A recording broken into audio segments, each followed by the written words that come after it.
is up, everybody? Welcome to this week's episode of the Dense Pixels podcast. I'm your host, Brad, joined by my co-hosts, Micah. Hey. And Terrence. What's going on? Now, look, Terrence is literally joining us live on the Streets of Rage. We will let him get to his thoughts on Streets of Rage 4 shortly. Before we get there, Micah, status update in Final Fantasy VII Remake. Okay, so they drop the plate, and they do a halfway decent job of, seeing the human cost of Shinra trying to murder everyone in Sector 7. Mm-hmm. Biggs is gone, and Jesse didn't make it. Wedge.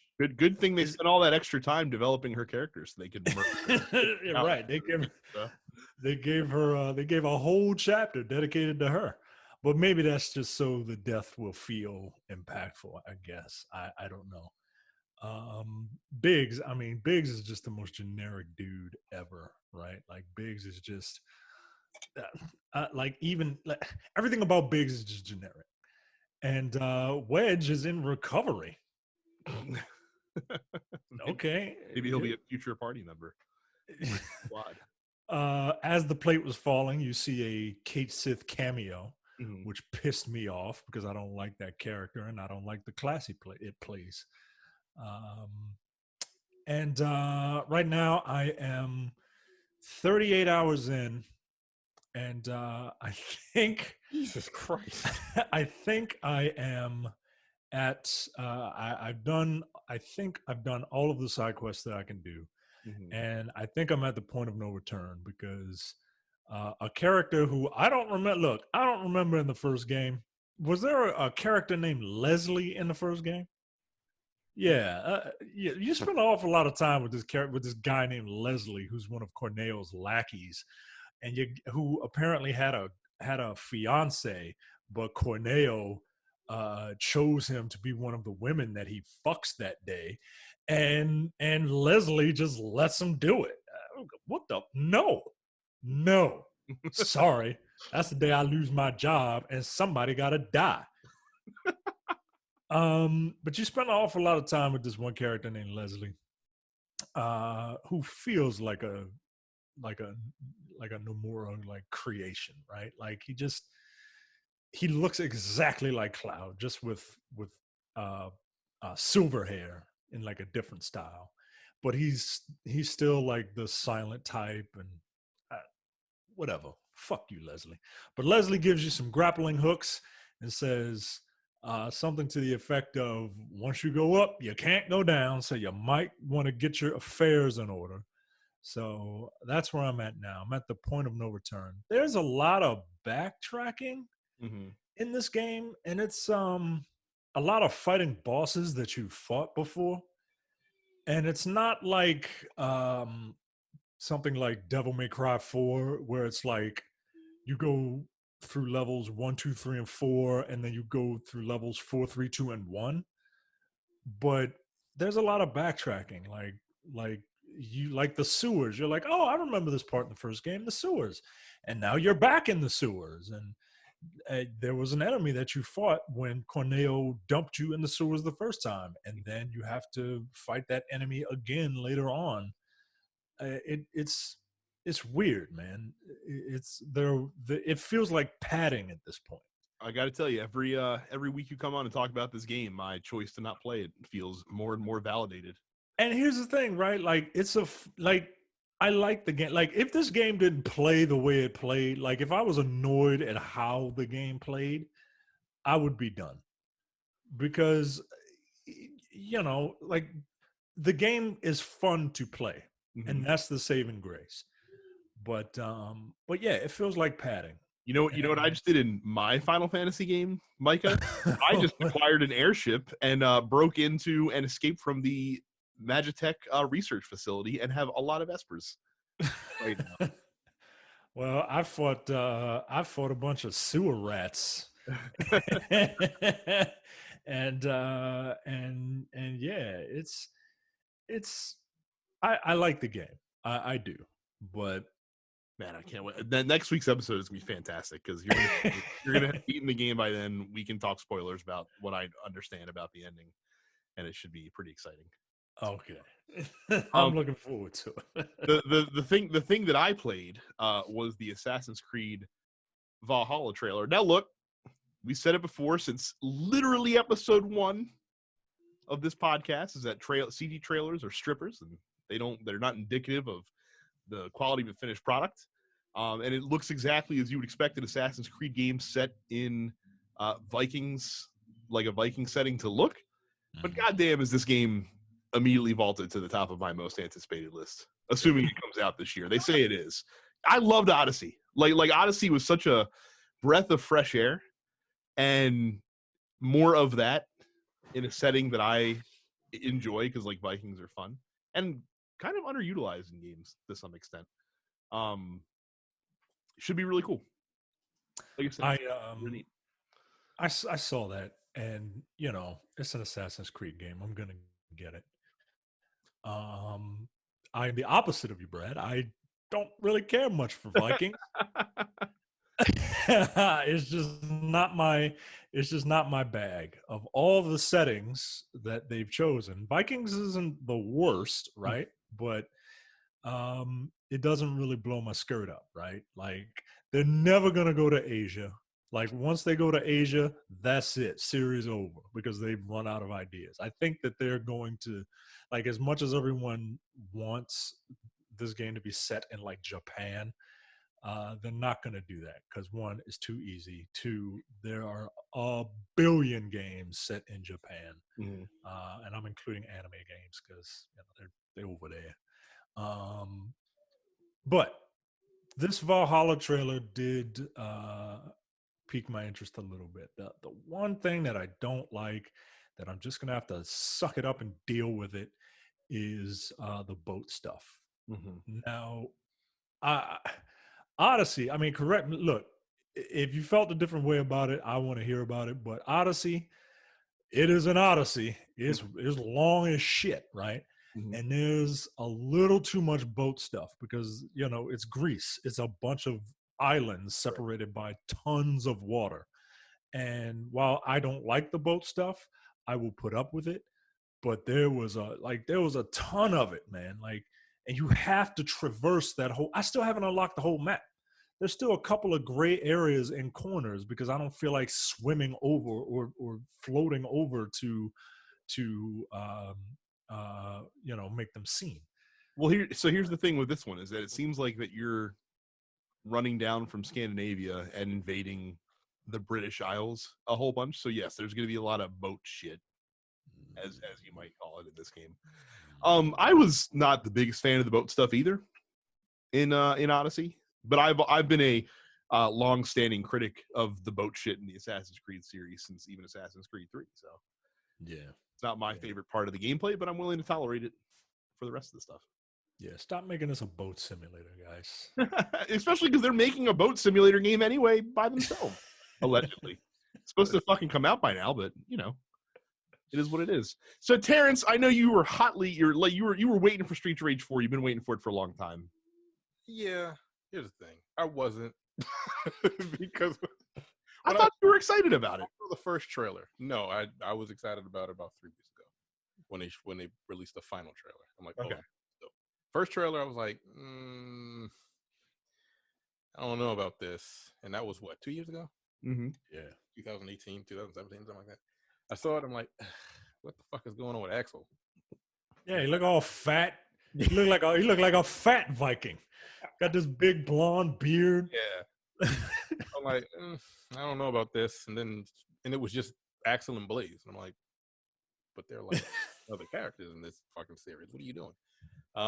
But no, the last trailer, which was about a month ago, I'm like, oh, this is what we're doing.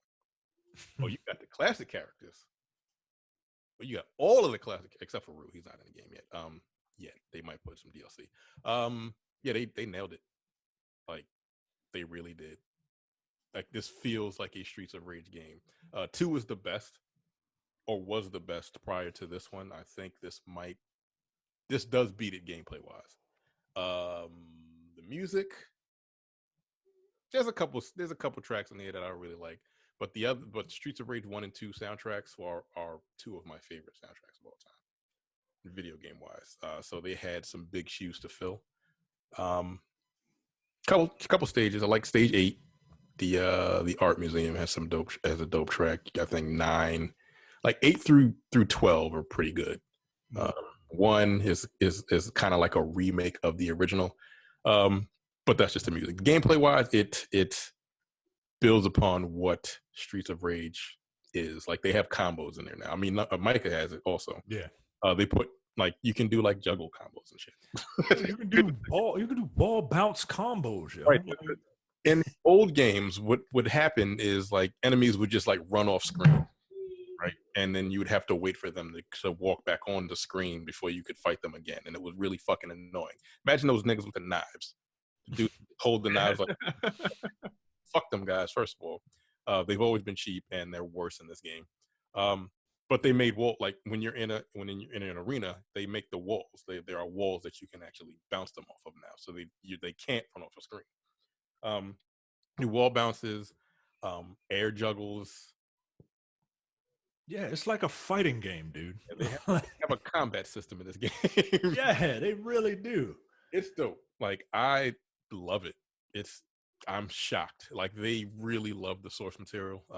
They actually got Yuzo Koshiro, who did the original soundtracks for the first 3 games, back to do a couple tracks on this one, and like 9 other artists to just kind of make their own music, and they threw it in the game. They have the original soundtrack you can play with, which is a mix of 1 and 2. The characters are cool. Like I didn't think like the 2 best characters to me are the black ones.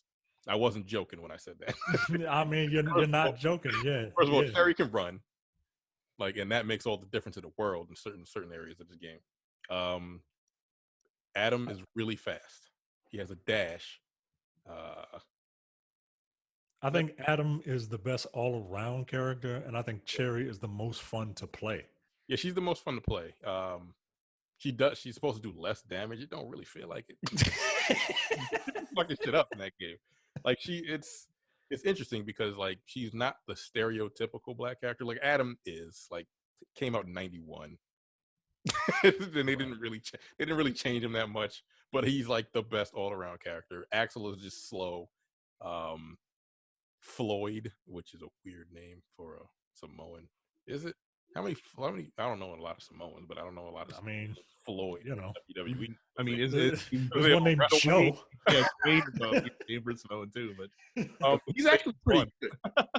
Like I started playing with him a little bit more. He's actually really good. Like it's just that he's super slow. He has the best range, and he can get out of danger because he can just his range is so long. I can't play Blaze. I suck with her. She's not that mobile, but she's just weird to play. She's all over the fucking place because she jumps a lot, and she kind of gets herself fucked. She puts herself in some fucked up situations with her moveset. But I watched somebody go through a Mania on arcade mode, and you can't continue in arcade mode, and they beat that shit on Mania, and fuck that dude.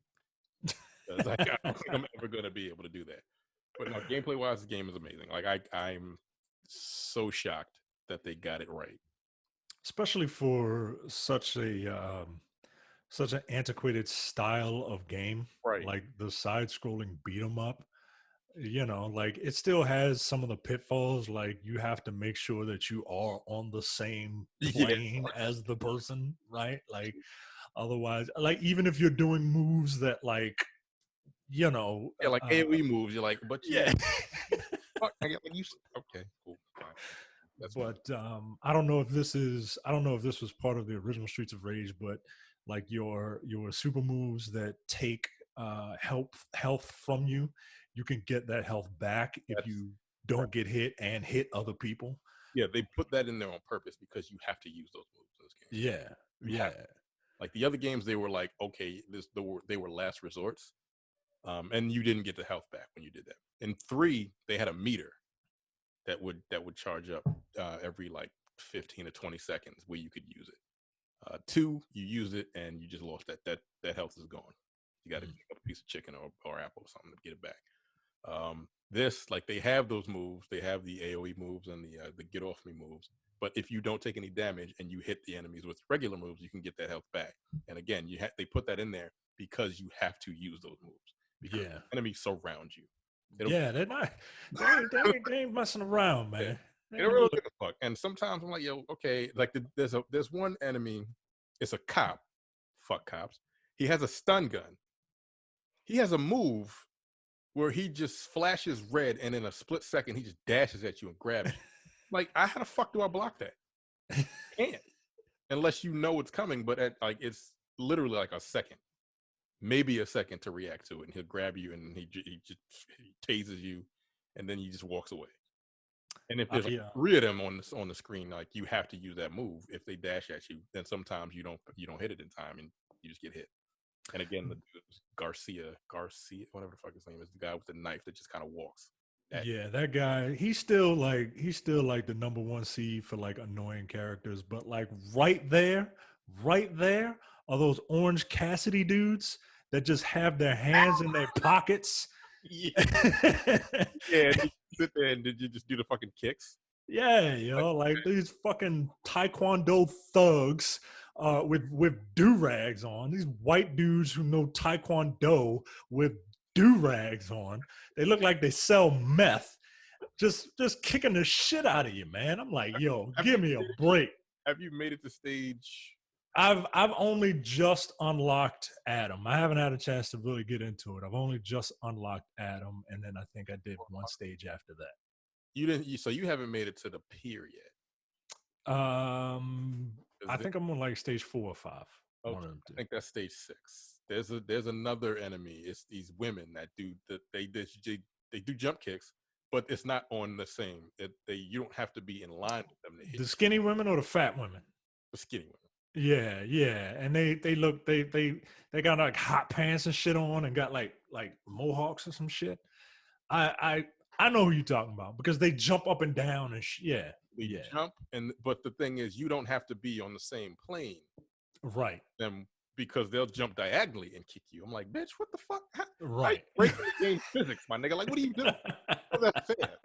And there's like 3 or 4 of them at a time, and they attack you, and you're like, okay, all right, fine. It's frustrating. The game is very frustrating, as it should be, because it's a fucking beat 'em up from 27 years ago. But it's good, man. Like, they stayed true to the series, and I'm shocked. I'm absolutely shocked that they actually accomplished this. They love the source material, and they definitely showed it in the game. There are 5 difficulty levels, Brad, and it goes from like easy, normal, hardest, and then mania. And they give little like blurbs for each one of them. I'm playing on punk ass normal because I know my limitations. So I'm not playing mania. Mania, the description is, this isn't even remotely fair. That's a quote from the game. This isn't even remotely fair. It isn't. Like, I can get through the first stage. That's it. No, I beat the first 3 stages on Mania. No, it's great. It's good. Like, if you are a Streets of Rage fan, I just pick the game up. Like, that game came out when I was 11. The second one came out when I was 11. The first one came out when I was 10. I remember going over to my friend's house to play because I didn't have it at the time. He had it. And I remember playing it for the first time. And the first thing that I noticed was, like, this music is dope. Because my father was a house DJ. And when the music started in the first level, I'm like, this is different. It's fucking awesome. What is going on here? And, like, it's stuck with me for 30 years. I can't believe it. I can't believe they actually pulled this shit off. I just can't. It's awesome. It is. It's great. 9 out of 10 because it's a frustrating game. So it just knocks a point off because I get very angry. I'm 40 years old and I don't have the reflexes I used to. I could beat that game on 1 continue back in the day on the hardest, or all of them. This is harder. It just is. You give yourself a week, you'll be fucking running through it on Mania. Like, it's maybe. But again, I can beat the first level on Mania, but I have to use all my life, all my fucking. It's annoying, but it's great. speaking of annoying, new releases this week. There aren't many PlayStation Plus games. Now, look, if you are a fan of SimCity, I haven't played it yet. yeah, I hear City Skylines is really good. Yeah. If you like city building games, Micah, I don't think you want to, do your job. No, I really don't. And look, if you are a fan of doing menial like farm tasks, then I'm sure Farming Simulator 19 is probably a good game. Like, what are you doing there? Because look, I saw the games. I remember we announced them last week. I'm like, what the fuck? Okay, fine. So I went on YouTube to see exactly what the fuck you do in Farming Simulator. I like Skylines. I understand that. It's kind of like SimCity. But I watched like 10 minutes of a guy play the game. Like his first task was to buy like an F-150 pickup truck. Mm-hmm. He went to the dealership. He bought a truck. And I'm like, okay. So he drove it back to his farm. And then he just started like tilling the land. I was like, nigga, this is what you do? I'm assuming you farm, you fucking, you do what you got to do and you make money. I mean, that part, I'm going to see how much money I can make from farming, I guess. But it's like Harvest Moon, but more tedious and with 0% of the charm. Right. That's probably the best way to describe it. However, when I briefly ran the GameStop in Hampstead for about a year. Now, for those of you not familiar with Maryland geography, Hampstead is in a bit more of a rural part of the state. It's a small town. But it's got a lot of good old boys that live out in Hampstead. And we could not fucking keep Farming Simulator in stock in Hampstead. It's amazing these games have such... I can't believe it. They got their demographics, man. They do. Apparently they get well reviewed.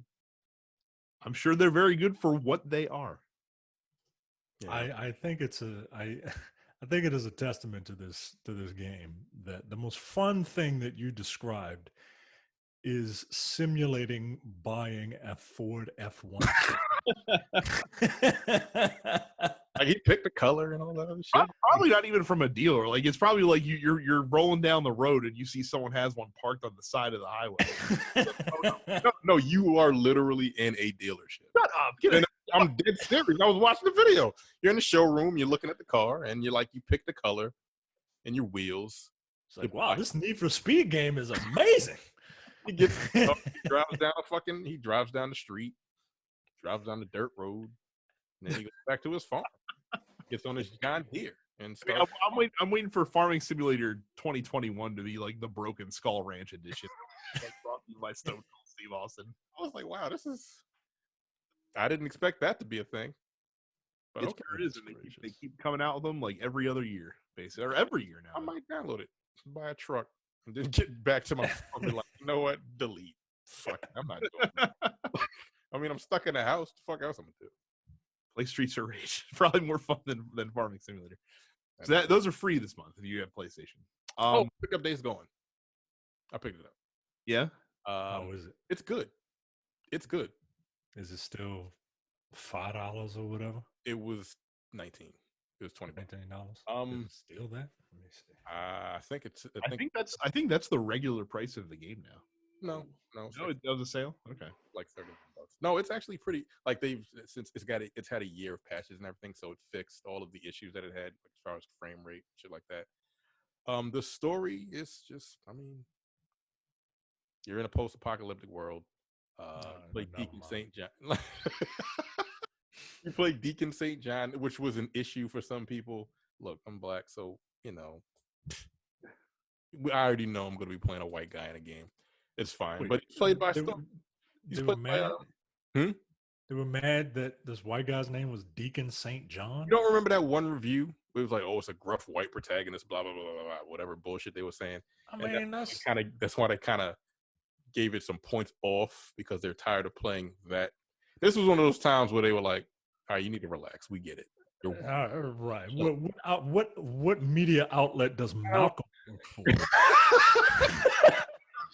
I can't remember. I think it was either like IGN or Polygon that wrote the review. I'm like, nigga, calm down. Like a serious outlet that wrote that review? Yeah. Injured. It was either IGN. I think it was IGN. The guy was like, "Oh, you're Deacon St. John, gruff white protagonist," but he's actually a pretty cool guy. Like he's like a white biker. I think it's like 9 months prior to the start of the actual game, like he and his wife getting some kind of wild shit. His wife dies, and he's got his homeboy Boozer. They're bounty hunters now. Boozer gets injured, and you have to get some medical supplies for him. The thing about the game that works is, you know how you have to do side missions. You go to like settlements and you do side missions and shit like that for them. Like you already know these people because you're a bounty hunter. So you have relationships with all of these settlements that you go to. So it makes sense that you're actually doing these objectives. He talks to himself a lot because he has like PTSD. So like when he's fighting the freakers, he was like, "Come on, D, come on, you got to get this done." Blah blah blah. But he's constant. He's played by Starkiller. He's a good voice actor. The gunplay is terrible. Like it's just not good. That kind of point though. Like you're not supposed to be a marksman. Yeah. You have to use like the focus that he has. Like it slows down time. You kind of have to use that a lot because you're constantly running because they're like the zombies from like 28 days later. They're very fast and they come out in droves. And each encounter is kind of like a puzzle because they have like explosive barrels and like you can jump over things and shit like that. It's fun. It's actually pretty good. It's got a decent story. The voice acting is very good. The gameplay is fun. Sans the gunplay. It's definitely worth $20. Well, it's got to be better than what I'm looking at now, which is Farming Simulator 19 First Look, and it's just a guy going back and forth in a tractor. Man. If you wait 4 months, Days Gone will be free on PlayStation Plus. I guarantee. Oh, I'm not buying that. Yeah, I wouldn't be surprised if they made that a PlayStation Plus. It's good. Like I'm surprised. Like it got a unfair shake because because it wasn't very. I mean, it had a lot of technical launch. Right? Is the Mass Effect Andromeda problem? Did they fix Mass Effect Andromeda? They did. Mass Effect Andromeda is a playable game. Playable game now. That's not really a. Look, it's a little weak in the story. It's because the characters just gotta compare it to the first 3, right? Like, right, and that's which is fucked up. But no, it's a good game at this point. If you haven't played it, Terrence, you should. It's like $10. I think. It's like it's less than Days Gone. Yeah, it is. It's a solid game. Oh, yeah, I forgot. I'm sorry. There's one more thing about the game that you have a bike. Well, your bike gets stolen. Your bike gets stolen in the beginning of the game, and you have to. Oh, what you're about to say is going to turn Micah off from the game. I know we talked about this. I think when the game came out, you probably don't remember. Yeah. You have a bike, and when yours gets stolen, you go back to the settlement that actually stole it. Like again, you know these people, and they're like, "Oh shit, we didn't know that was your bike. We already scrapped that motherfucker." So you're like, "Bitch, you gotta give me a new." So they give him a new bike, but it's not his. So you have to upgrade this new bike, and you got to get money and credits and shit like that, so you can upgrade your new bike. And the thing is, that bike takes fuel, and you can. Yo, do you run out of gas? All right, not only that, like, not doing it. Apparently, like when you fast travel, the game calculates how much gas you would use during the trip. Yeah, it does. And I ran out of gas once. I'm like, yo, what the fuck? What am I supposed to do? But the thing is, I was on a hill, right? So I ran out of gas. I'm like, shit, I don't know where the fuck a gas station is. So I looked at the map. The gas station was like a half a mile away. So I got on the bike and I just rolled it down the hill halfway. And then I kind of walked it the rest of the way to the gas station. All right. Yeah, you are 100% right. Fuck that game. Not. But I found a gas canister before I actually got to the gas station. So I picked that up and ran back to fill my bike up with gas. And it's like the gas canisters don't run out of gas. It's like unlimited gas in this canisters. I ran out of gas. It was fucked up. I'm like, yo, where the fuck? And it was getting dark. But that's another thing. And then your bike takes damage if you don't ride it properly. Well, if you run into shit, your bike takes damage, and you also have to fix your bike up with scrap that you find. What is with these simulation mechanics in this game where you fight zombies? Like, no. All right. Good. I'm glad you told me that. I'm glad you reminded me. Like, I wasn't mad because I just wasn't paying attention to my gas. I wasn't, and I'm like, shit, that's fucked up. But I took out an encampment, and I found the underground bunker and got some other shit. So I was close to that. I could have slept to the next day, but yeah. But you can run out of gas. No, because I'm paranoid about gas too. Right. Like, You, nah. you want to like quarter tank or some shit like that? Quarter tank, time to fill it up. That's it. That's it. Quarter tank, time to fill it up. And let me guess, your wife is the polar opposite. She is 100% the polar opposite. She is 100%. She will ride that thing to the fumes, man. There are few truths more true than in every relationship. One person is the quarter tank guy, and the other person is the gas lights on. The tell you how many miles you got left to just like get to the. Oh yeah, that's me. Fuck that. I'm not quarter tank fill up. Nigga, I still got 150 miles. Nah, exactly how many miles have I got when I'm at a quarter tank? I've never ran out of gas. Nah. I ain't never ran out of life. I've been in a car that has run out of gas, and it is not fun. So have I. I still ride that shit down. I mean, y'all are crazy. Bunch of Kramers. Y'all are a bunch of fucking Kramers. Just riding just test driving it up and down the state until you on fumes, and then just get out the damn car and start what? Nah, yo. Nope. Yeah, you gotta know your car, yeah. Again, quarter tank, I have 150 miles left. I'm good. Nah. Once it says once the gas light comes on, I'm like, oh, but I live 30 seconds away from a gas station. Nah. So I'm fine. Nah. We missed Gears Tactics last week. Apparently that came out on PC. And then the only notable game this week that released was Jay and Silent Bob Mall Brawl on the Nintendo Switch. I don't know anything about the game. It's probably terrible just based on the title alone and the subject matter. But that's a game that came out on the Nintendo Switch. Jay and Silent Bob Mall Brawl. Yeah. It's wow. It's a side-scrolling beat 'em up. Ah, neat.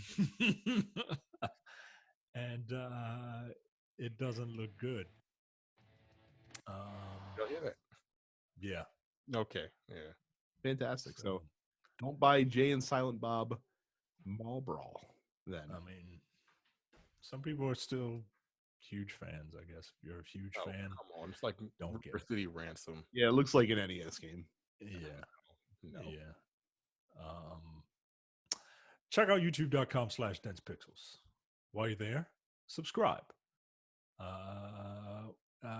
You want to see our beautiful faces. You want to see Brad's studio and my studio and Terrence's view from his 8-bit penthouse. I'm gonna do this from now on. I'm gonna have a background every week. There you go. All the more reason to go to youtube.com/densepixels. I didn't know subscribe. For some of us, yes. Subscribe to all the TMP Studios podcasts, wherever you get your podcasts, including the flagship show, The Nerdpocalypse, Black on Black Cinema, Coming Distractions. I'm sure you wouldn't mind listening to old movie reviews, and the weekly preview episode of Look Forward. If you like Look Forward and you want to hear the rest of it, go to densepixels.com/premium. For $5 a month or $50 for the year, you get access to the premium content, including the airing of grievances. We just taped a new show on the episode titled The Secret Code. Does anybody remember The Secret Code? I don't. Bosco! Oh, there you go.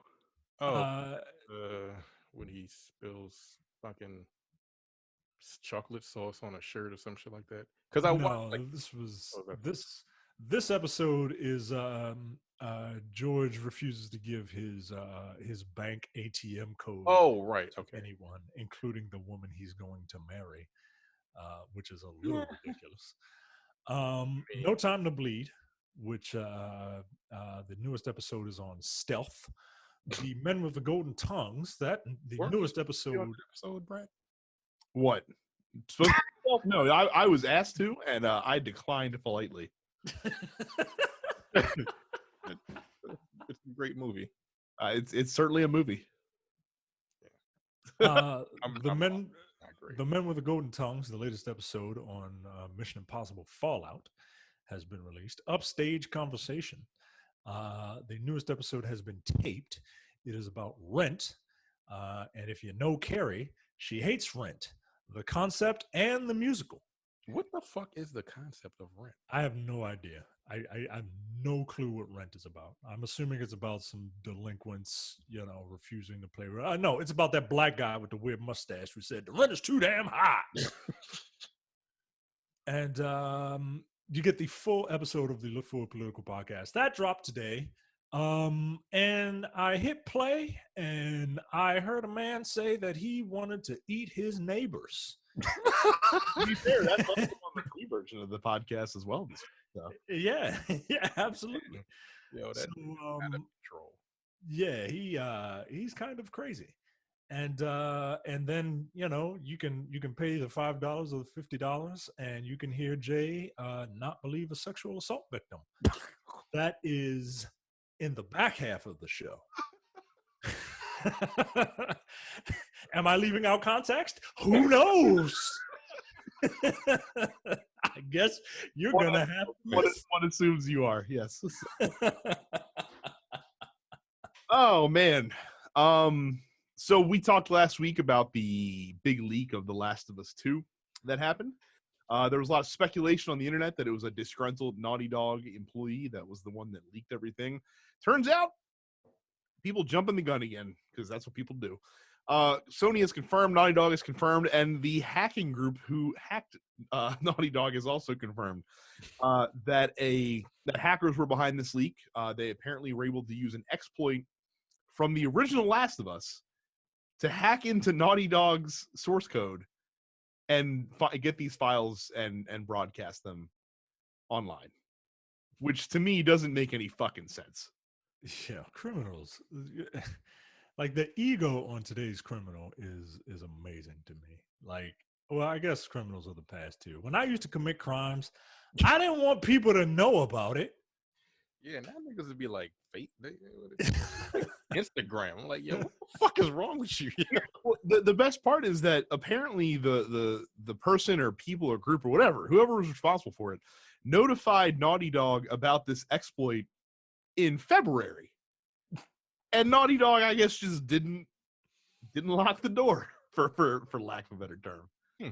Did they want anything for it? Like, hey, you guys have an exploit. I know how to fix it, or I know where it's at, but I'm not going to tell you unless you pay me. Like, was it some extortion or? Don't know. But Jesus. So yeah, hackers again ruining things for everybody.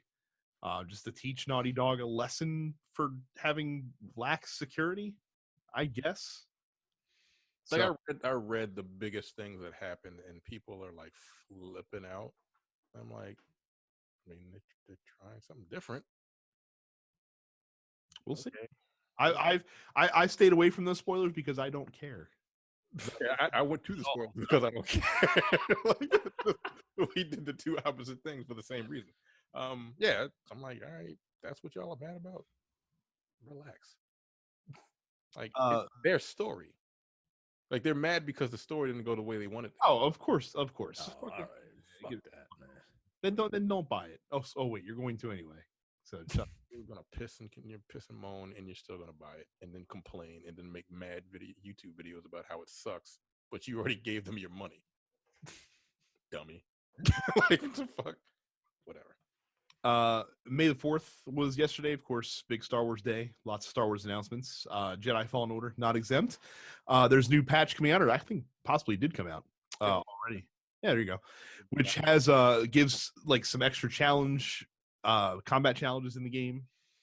Some high level optional bosses, some cosmetics, some skins. It's supposed to be like end game content. They said it's gonna be really tough to complete these things at the beginning of the game. So yeah, so that's pretty cool. That Jedi Fallen Order single player game with It's been out for a while. Still getting some new content from EA. Yeah. You know what today is? It's Revenge of the 5th. It's also Cinco de Mayo, which arguably more important than silly Star Wars context days. Yeah, it's not. It's Happy Not Mexican Independence Day because it's not Mexican Independence Day, guys. Is anyone drinking Corona at this time? No. I saw some meme where it was like the one day where like Cinco de Mayo falls on Taco Tuesday. It's ironic that it's pretty much now non-existent because of a virus called Corona. That's fucked up. Speaking of the coronavirus, it has claimed another victim of as far as like festivals and shows go. Not to make light of anyone that's actually suffered from that. I thought about that 2 seconds after I said that, but sorry about that. Anyhow, Evo has been officially canceled by the Evo group. So they're looking at doing an online tournament apparently. Don't do that. Can't do that. Can't. No. Nah. Because you can't. No. Mm-mm. Hold that thought, Terrence. Hold that thought because it might come up later. Oh, will it? So, Okay. yeah, it might just. How is that? You can't. You can't have a fight. Okay, you said it's coming up later. Go ahead. Yep. But a statement from Evo says, due to COVID-19, we're sadly canceling Evo 2020 at Mandalay Bay and refunding all purchase tickets. But to keep the Evo spirit alive, we're bringing the event online this summer. More information to come soon. So I know a lot of folks would be disappointed, but this should not be a surprise at all, despite the mayor of Las Vegas attempting to literally offer the city up as a control group. To be a part of because she has a family. That's right. I don't gamble. Why? Actual things she said in response to that. She was like, "You're trying to bait me. I have a family." What? She looks like what I would imagine the writers of Grand Theft Auto would think that Las Vegas's mayor would look like. You know what I mean? Like she very much looks like she's from fucking Vegas. That was those things. Good Lord. No, I don't care, but you're trying. You're trying to bait me, Anderson. So I don't read my editorial headlines too much that I do for these, but I'm particularly happy with this one. Billy Mitchell's being a crybaby bitch again in the news. Why is he still? He's now suing Twin Galaxies over their decision to remove his high scores from the Donkey Kong and Pac-Man leaderboards amidst evidence, not just speculation, but evidence of cheating on his behalf. He threatened legal action last September. I guess it took him 7 months to get off his ass. I don't know what took him so long.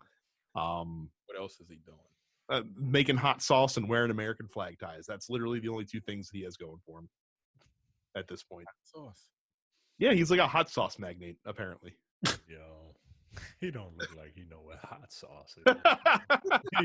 he really don't. I think that's his day job. Is he owns like a hot sauce company. Huh.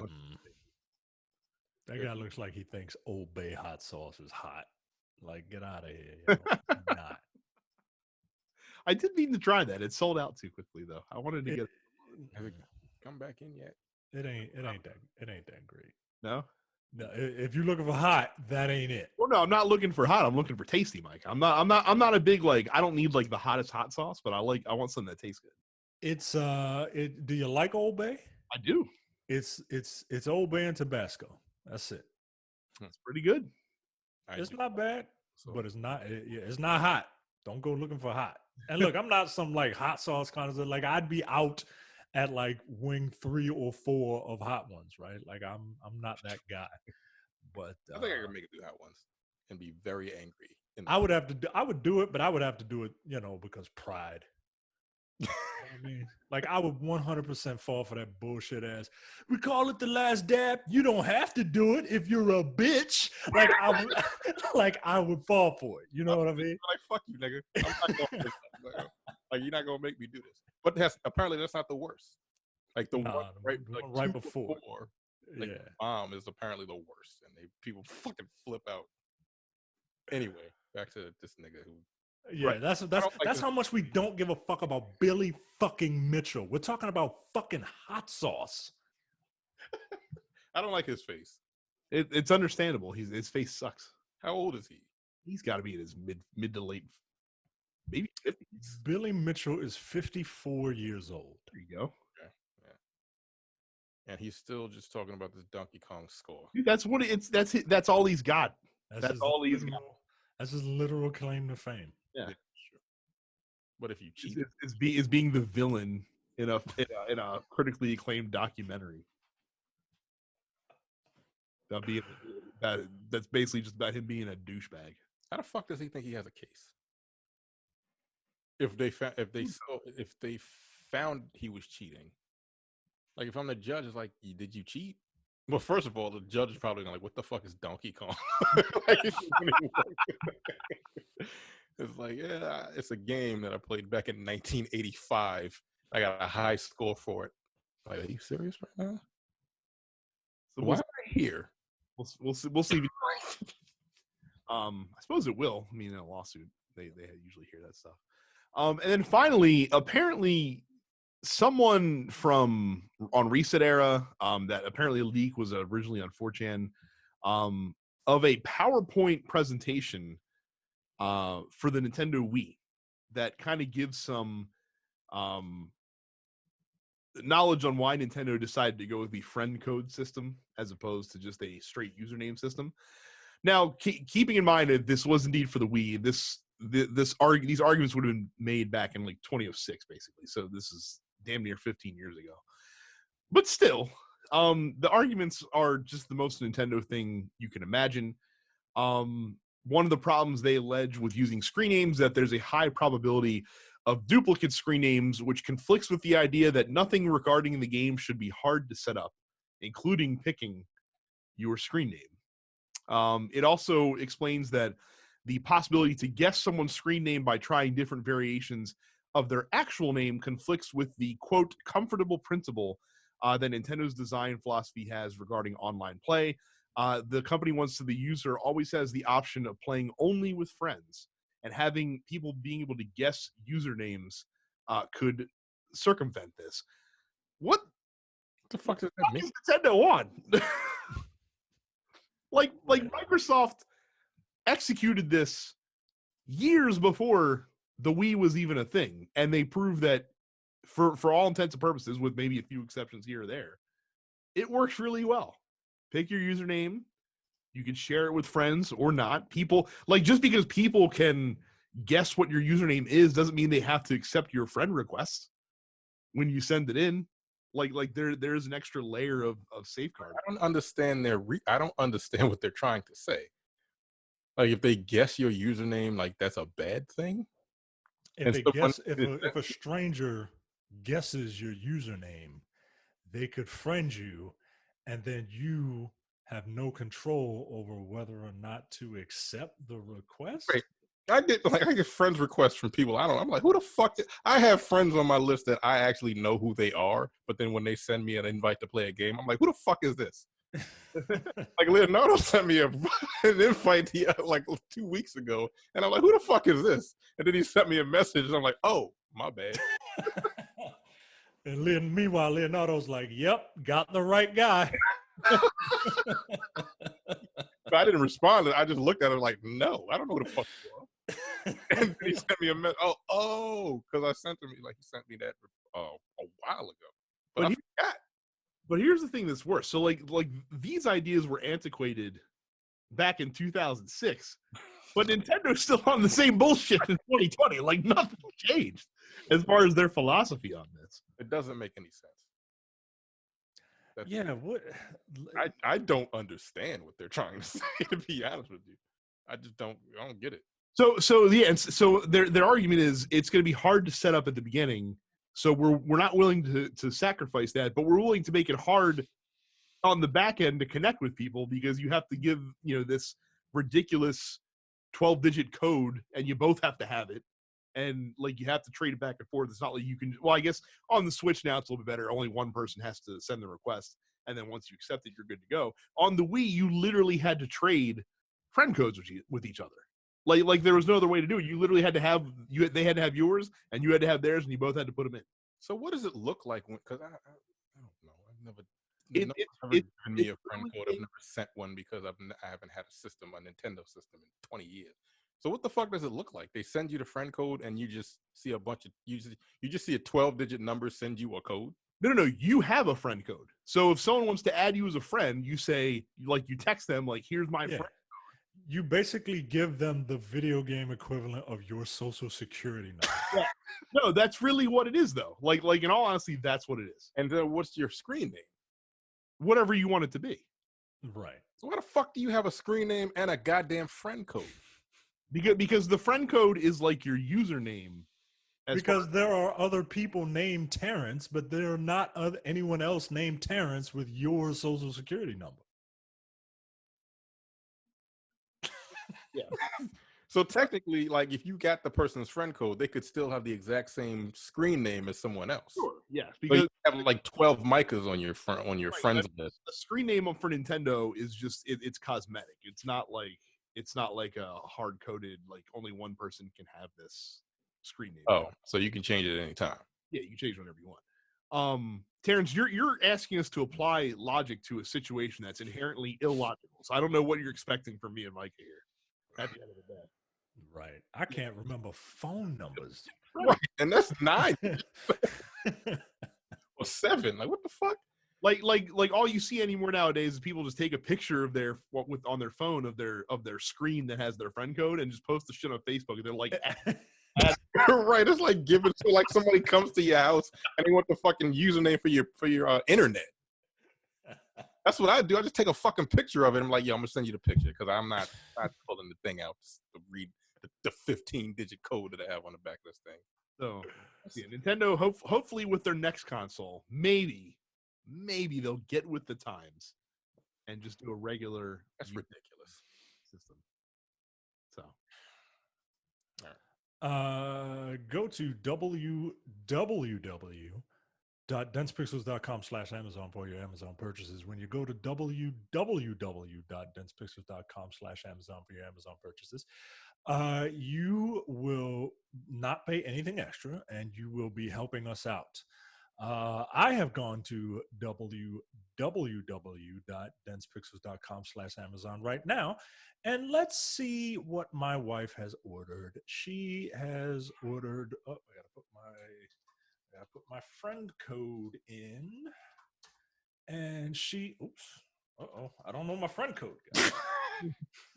I gotta take a picture of my friend code. Let's see. We ordered a running stroller. That's coming soon. She ordered women's cozy memory foam knit slippers because her old slippers got up and walked away. That's how old and funky they were.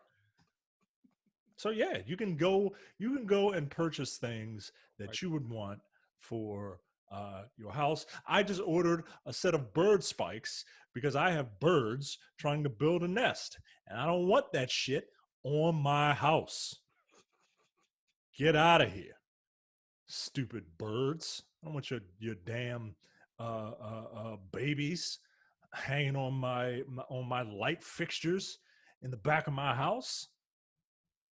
So no, go to www.densepixels.com/Amazon and order yourself some bird spikes because fuck birds. Yeah. We're locked in our fucking house right now. What? You got a bird in your house? Oh no, that's a bat. Never mind. You got a bat in your house? No, I said that's the reason why we're locked in our houses right now. Oh yeah, because of bats. Stupid bats. Stupid tasty bats. So right now, E3 not happening. Will it ever happen again? I don't know. But Geoff Keighley is doing his damnedest to walk up to E3 and put his hand on the chest of E3 and chant Kalima, Kalima, and rip E3 still beating heart out of its chest and stomping on the ground and shit on it because Geoff Keighley has decided I don't fucking need E3 anymore. I'm Geoff fucking Keighley. I'm going to make my own goddamn Summer Games Fest. And it's not going to last a week. It's going to last 4 fucking months. And that's what he announced last week. Summer Game Fest is coming this month from Geoff Keighley. He said it's an E3 2020 replacement. He described it as a blend of breaking news, in-game events, and free playable content. Here's a list of publishers that have already signed on to the Summer Game Fest. 2K, Activision, Bandai Namco, Bethesda, Blizzard Entertainment, Bungie, CD Projekt Red, Digital Extremes, EA, Microsoft, Private Division, Riot Games, Sony, Square Enix, Valve, Warner Brothers. All those companies are going to host digital events of their own under the Summer Game Fest brand, and these will be broadcast on Facebook, Mixer, Twitch, Twitter, YouTube, and on the publisher's own channels. So basically, Geoff Keighley's like, he just damn. That's all the major players. Who else is left? Nintendo. That's it. And like Nintendo's been doing their own thing. been doing their own thing, so it don't matter. Wow. Not only that, but they also said that Steam, Xbox, and other unspecified platforms will offer playable limited time demos and trials of select game content as part of the program. So now you don't even have to fucking go to the E3 convention to get your hands on some of this early access shit. It's just going to be brought to you in the comfort of your own fucking home, and you have to buy a ticket. You just have to be Joe fucking Gamer with an internet connection. First of all, how perfect is the timing for this? Oh, he didn't expect this shit to happen, right? But this is he like, I'm done with E3 like in November. Mm-hmm. I'm done. And this was his idea. This is about as perfect a timing as you can possibly get. Everybody in the house, you ain't doing nothing. Here's some free playable demos for games that are coming out next year. That's fucking awesome. Like, look, we give Geoff Keighley a lot of shit because he just seems annoying. Yeah, he just seems like a dork, dude. But like, god damn it. Like, I mean, I will never discredit the man for his work. Like the stuff that he does for this industry, I'll give him his props, man. Like, I just don't want to see you host shit. But at the same time, like, at the same time, he's like an Uber fan, which is why he's doing all this Uber fan stuff. And yeah, man, and he asks questions that people actually want to know. So, I mean, well, when's the release date? Holidays? Yeah, but which holiday? The end of the year? Yeah, but which month of the end of the year? December. Okay, what day in December? Like, all right. Like, yo, get out my face, Jeff. It'll be out when it's out. Now, look, I'm not expecting like every game that would have been in E3 to be playable during this, but just like that part of the equation is cool as shit, and I don't know why it took until now for someone to fucking think of it. In all honesty, I'm sure he's been thinking about this shit for years. He just didn't have the resources, but now he does, because now people are realizing that E3 is not all that great anymore. It used to be, but like people, I feel like driving to fucking San Francisco, not San Francisco, what's that? LA? Yeah, I went once. Got sick. Climate.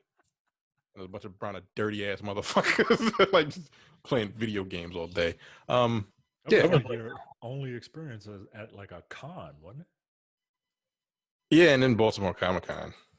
Oh, you bought a con once where I almost bought a kid. No, it was when I was working downtown. I got off that night, and then I just decided to go to Otakon, and I'm like, this is something I never need to do again. Because everybody stunk, and no one had any manners. Yeah, that sounds like some anime kids. Yeah, and I'm like, I don't need it. I just sat in the fucking game room and played Gears of War like 3 or some shit like that. I don't remember which one it was. But no, this is awesome. Yeah, man. This is really cool. It just is. And like I said, now everyone participating, instead of having all your shit condensed within like a 4-day span, they have 4 months. What the fuck? Yeah. They don't have to pay all that money. No booths. I mean, you still produce the content, but it's probably a fraction of what building a booth cost and renting it and everything else. Yeah. But yeah. Like I said, if you had any doubts about the survivability of the E3 show before, if this is super successful, I don't even think they're going to bother next year. Honestly, I don't, because that's a lot of fucking money to rent that space. If you're not going to, because if this works, why? If you're a big publisher, why the fuck would you ever go to E3 at that point? Yeah. So insane. Very welcome news, I think, from a lot of people, though. And like I said, of course, Geoff Keighley is the guy to put this shit together. That dude, like, you realize that dude's been like on the level that he's on since he was like 16, because that's when the whole like Half-Life thing kicked off, or was it Doom with him? I can't remember. One of the two. I can't remember, but yeah, you realize it, especially when you find out that he's like 40. Yeah, he's still a young man. So relative. So he's been like, what when he wrote that tweet. Good Lord, I'm old. He was like, yeah, I've been doing this thing since like 1995. I'm like, how the fuck? Oh, wait, hold on. How old are you? I was 15 when I first went. I'm like, what? God damn. Okay, well, okay, cool. So yeah, that's why he's got so much clout. He's been in the game for 25 years, right? And he's only 40. That's crazy. 40. He's like if Cliff Bleszinski was well adjusted. You know what I mean? Like, I just want to shit on Cliff Bleszinski. I have no reason. Like, he's not that right? Because he started like programming. He started super young too, right? Yeah, he started super young. So we move on to the post office. We'll start with Steve. Now, I'm not going to ask Steve's third question because I feel like it's a question we've answered ad nauseum before. But I will do his first two, and we'll do his second one first. Are you pre-ordering the next gen consoles and buying on day one? No. I'm going to try. I'm going to legitimately try, but what? To pre-order and get it day one. But shit is hard, man. Like I told you, this might be the first console generation that I will not have a console day one. And I will say yes unless they give me a reason not to. And specifically PlayStation. Like, I'm not buying an Xbox, probably. So they have to really show me a compelling reason to buy that over a PlayStation 5. All I need is one. Just give me one. One game that I can only play on your system, and I will fucking buy it. His first question is, in your opinion, what is the most overhyped game of this generation? Either Anthem or No Man's Sky. Probably No Man's Sky. We could have got it. I mean, I understand that they've kind of course corrected and all that, but nah, yo, like Sean Murray was on Conan O'Brien pimping this game. He was on every late night show. So right. How the fuck did that happen? He was on all of them. Like Colbert, fucking Conan O'Brien. Like, how did it's a game? Right. So yeah, it is probably No Man's Sky. For me, it is Death Stranding would be my choice. That was my number 3. So that would be the one. I'm flipping through just to make sure I didn't miss anything like super obvious. Maybe Titanfall to some extent. The first one, the second one, I feel like kind of made good. The first one. No, the first one came out only on Xbox right. Xbox One, right? And it was from the makers of the original Call of Duty. So people were like, "Oh, that's cool," and it looked dope. It's a good game. Like, I don't think it was overhyped. It was just on one console. Oh wait, I don't think it was overhyped. I think it was marketed incredible. Like, they did a marketing blitz. Like, you know, when you get into the movie theaters and they play the little commercials, they would run that damn Titanfall commercial like a lot. So yeah, it was. I don't think it was overhyped. I think it was marketed incredibly well. Here you go. Never mind. I found the correct answer for sure. Kingdom Hearts 3.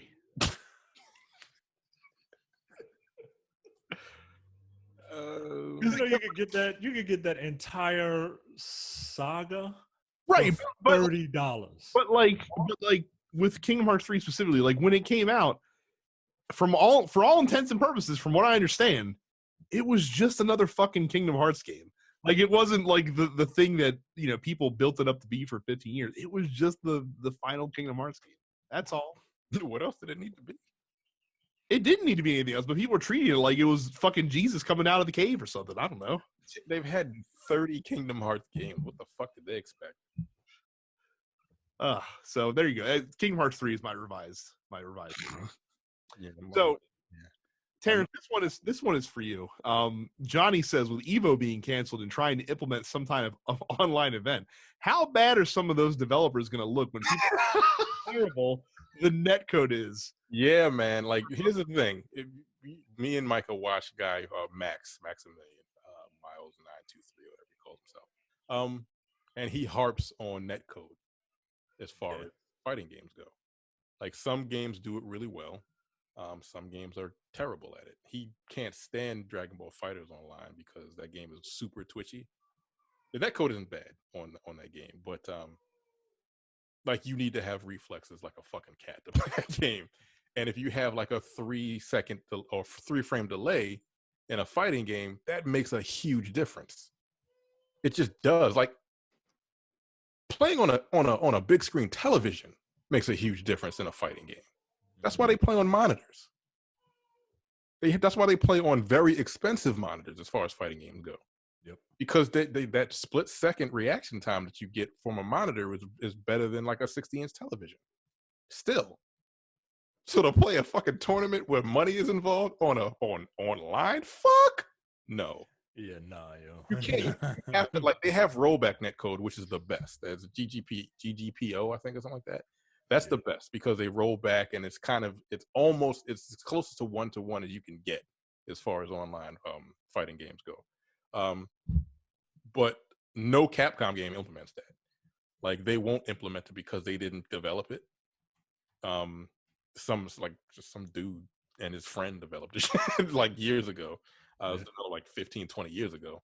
But Capcom doesn't use it because they wanted to make their own, and they haven't implemented the GGPO correctly ever in their fighting games. Like, I think the closest they've gotten to really good netcode is the last Marvel vs. Capcom game, and no one played that.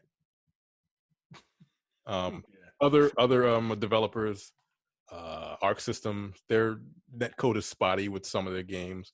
I can't remember who has the best netcode.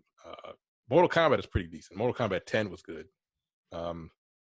I heard Killer Instinct had Killer Instinct has really good. When it first came out, it did not. It did. Right. It got better over time. I think Killer Instinct has like the best, but you can't have Evo online. You can't do it. You can't, because again, we have terrible infrastructure in this country, and people are going to have really fucked up connections with each other. And you cannot play in a tournament with 2-frame delay. Like, what the fuck? Like, you're going to have frame delay regardless of how good your internet is. You just will. So that's going to affect gameplay just 100%. And I don't see. And then sometimes the match just might drop. What happens then? Yeah, but what he's saying is that he's like, oh, how bad are they going to look? Evo is going to be watched by mostly fighting game fans. They already know this shit's terrible. Like, it's not like they're going to be surprised if shit fucks up. Not going to be surprised, but at the same time, it's like there are going to be people at a disadvantage. Like, some matches are just not going to work right because they're going to be all over the country instead of in one. All over the world. All over the world. All over the fucking world. Like, people come from Brazil to play. I don't know what kind of internet they got in Brazil. I'm pretty sure it probably ain't that great. Considering Brazil is like they're like the How I Met Your Mother version of Canada in the world, like where their fads are like 6 years behind everybody else. So probably not great. I would. Right. So, like, how do you pull this off?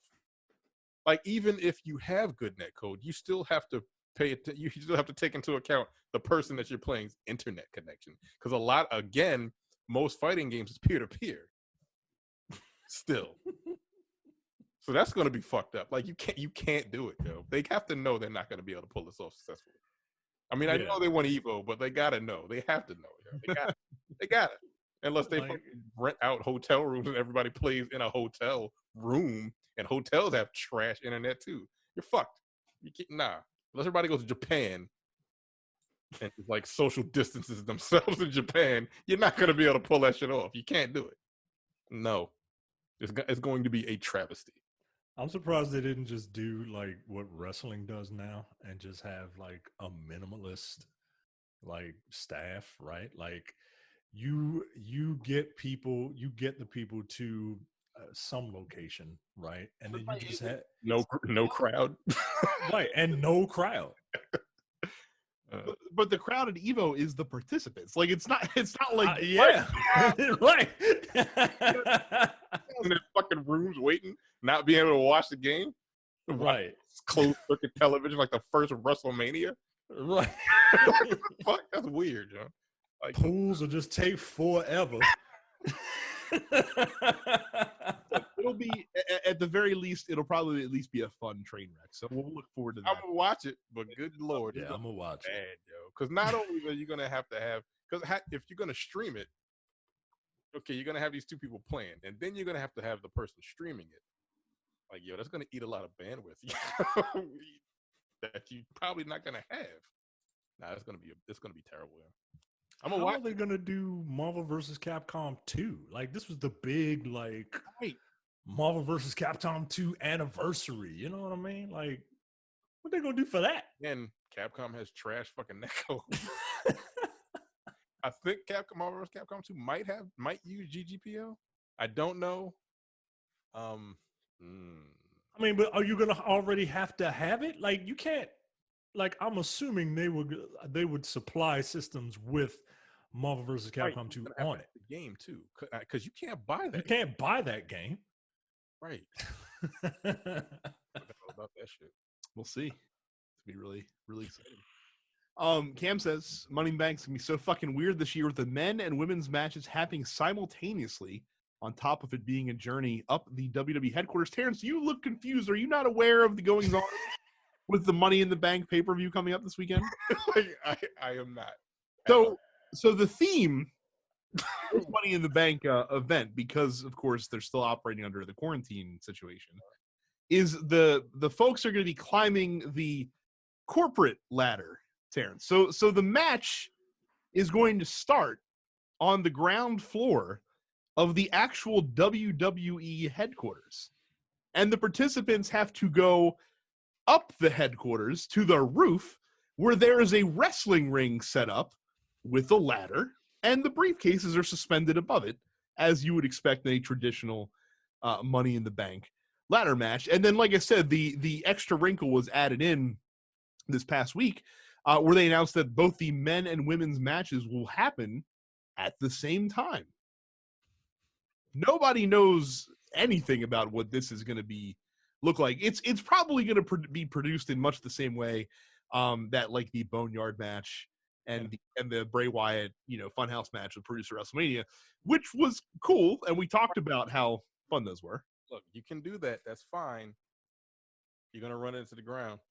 People love those, and then the WWE is gonna take it and run it straight into the fucking ground.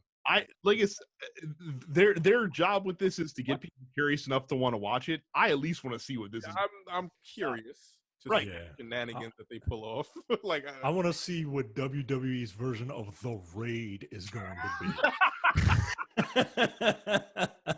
Basically what it's going to be. I feel like they keep talking about how someone's going to get thrown off the roof of the building, so we might have another Halloween Havoc 95 situation. That's insane. We'll see.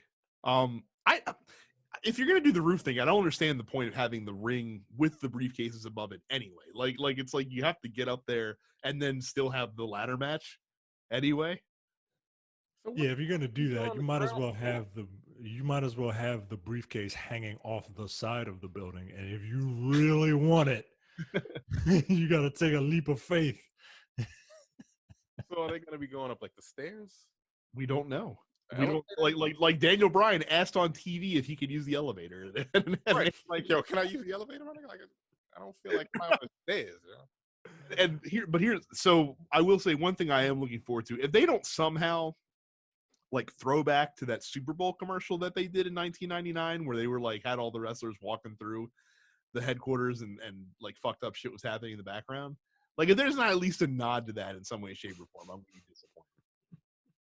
Because that commercial is fucking hilarious back in the day. Yeah, I'm very curious. It's been very difficult for me to watch wrestling with no crowd. It just Well, I will say the one benefit that you are getting from that aspect of it is that you are getting some. Each week there's like one like very long match, and it's often featuring a guy you wouldn't expect to get that much shine. Like Apollo Crews was in like a 30-minute match on Raw a couple weeks ago. Really? Yeah. Okay. Again, I think it was against like he's still in the damn WWE. They seem to be setting him up for some kind of a push right now until they get their crowds back. Right. I'll see. Malcolm says that Malcolm was not anticipating, I guess, the beginning of the show. He said, just talk about Street Rage 4 and why it's amazing. Good gameplay and music. Terrence talked about that a lot. Also, have you all been keeping up with Dark Side of the Ring? Yes. This season. I've watched all of them. If you hear him tell it, Vince McMahon fucked him all the way over when he slapped the shit out of John Stossel. he said he told him to do it. Then he sent him to Japan. And he did it to a Japanese reporter because they told him to do it. And they just kind of fucked his whole wrestling career up. And then he became a bounty hunter. Because why the fuck not? This is weird. It's a good episode. But yeah, I've seen all the episodes. They've all been pretty good. The only thing I don't like about the Dark Side of the Ring is they do the same shit that like the ID channel does. So they can't just show like video footage or vignettes the entire time. So they'll have like actors in silhouette like acting out the scene of what they're describing, basically, which is weird. Like all the crime shows my wife watches, that shit happens all the time. I mean, people they get the body doubles they get are pretty accurate. Like especially the Randy Savage one. I'm like, that's true. The Randy Savage one is so far the best one. I do want to watch the New Jack one, which I have not done yet. Get out of his mind. Jesus. Him and Mustafa.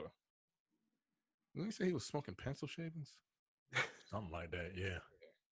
It wasn't New Jack. New Jack was like, "What the fuck is your problem?" Like he said, right. New Jack said, "What is your problem?" That is crazy. He was also a bounty hunter for some reason before he became a wrestler. Like, what the fuck? Yes, I don't know. Yeah, there's some wild stories. And then the one, what was the one right before Dr. Death? The Canadian wrestler. What's his name? He got killed by the mob. Like, what the fuck? Oh, Dino Bravo? Dino Bravo. Oh, shit. Jesus Christ. I barely remember who the fuck he was. He was like, yeah, he got killed in a mob hit. I'm like, time limit draw favorite, Dino Bravo. Thing is wild. Like, that's all I can say. It's a very entertaining show. No, the ones from last season were pretty good that I watched. I don't know if I watched them all, but I watched the first one, the death of Bruiser Brody one. Yep. Good. Randy Savage one's good. Like this year they were like, oh, like we're gonna do the Montreal Screwjob. I'm like, this has been done like last year. Huh? That was like, I think that was the last season, the last episode of the first season. I thought that was this year. I didn't see the point in doing that because WWE's own content on it is like the definitive. I've seen Dark Side of the Ring 1,000 times. I mean, and like for fuck's sake, they did the Bret Hart Shawn Michaels thing. Like they had those guys talk about it after Shawn Michaels finally came clean about his role. There's been so many documentaries on that. Like we all know what happened. It's fine. Right. We will end with new participant, Fam. This mysterious account appeared in our network of fan groups a couple weeks ago. We thought it was Cam's alt account. Cam denies any involvement with this at all. So this is going to be a long tease until we find out the mystery, the secret identity of the Fam account. I don't know who it is. It's probably just Cam. But he says, yo, have you seen the new trailer for the Creed game, fam? This Viking game finna be the illest shit from Ubisoft since Ghost Recon Wildin', yo. Direct quote. Who the fuck is this show? It's really funny. Like, it's either Cam or Malcolm, right? Like it's either one of those two. That is an interesting point, Micah. These two, the comment from Malcolm and the one from Fam were made directly after one another, but then Cam is just 2 comments up. So yeah, like they were all made within the hour. So yeah, this is going to be a very interesting. And like I said, Fam is very aware of our Ghost Recon Wilden meme that we have on the show as well. Yo, so they it's were, a long time. They were all made within 7 minutes. So now we have to determine. We will get our forensic investigators on the case.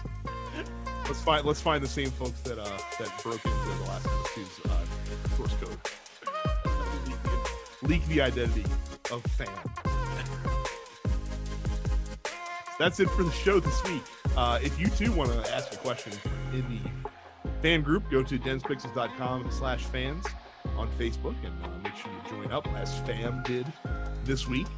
Make sure you follow us on social media at denspixels. Subscribe to all the TNP Studios shows on wherever you get your podcast. Make sure you subscribe to us as well on YouTube at youtube.com/denspixels. If you want to watch Terrence play Little Streets of Rage, you can follow him on Twitch at Apparition410. And Carrie's on Twitch as well at Carrie. That's it for this show. Thank you guys very much for listening and watching. We will see you all in the next. You're watching the Dense Pixels YouTube channel. Click the subscribe button while you're here and make sure you check out our weekly podcast where we discuss the latest gaming news and our impressions on what games we've been playing.